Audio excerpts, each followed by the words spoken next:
Hello, my name is Bill Haley, and this is part of my 3-minute introduction series into Haley 2024 The Movement's government reform ideas.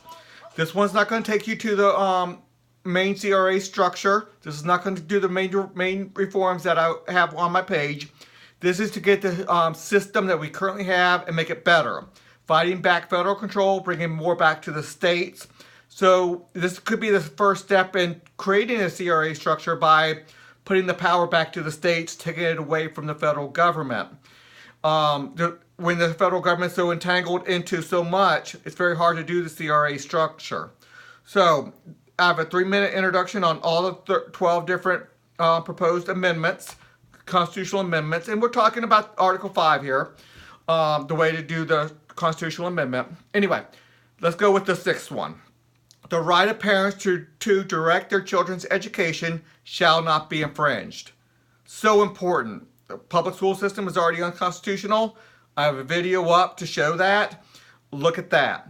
But this is going to spell it out because the Supreme Court and nobody's respecting that currently. So this will spell it out directly.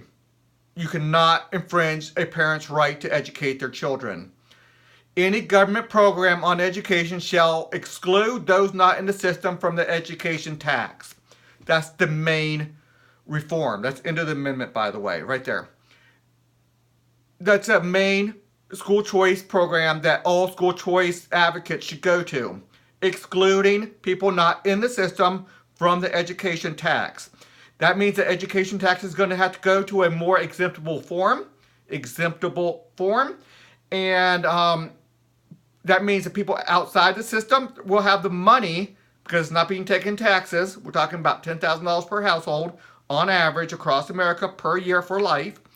They'll have the money to spend on their own children's education or their own education or long-term student loans for their K through 12, however you want to do it. There's a lot to get into on education, but we need a good constitutional amendment to say you cannot infringe parental rights in education. Any program has to exclude those not in the system from the education tax.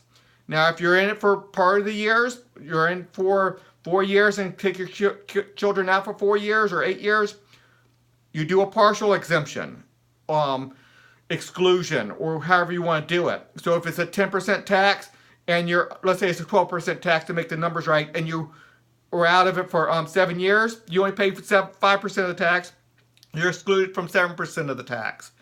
Anyway, this note has language that makes it necessary to have an easy, acceptable, segregated education tax. The public school system is already unconstitutional. Wrote that on there. I already talked about that. Anyway, keep on looking around my website. Look around how the education system is already unconstitutional and the like. So keep on looking around. Thanks.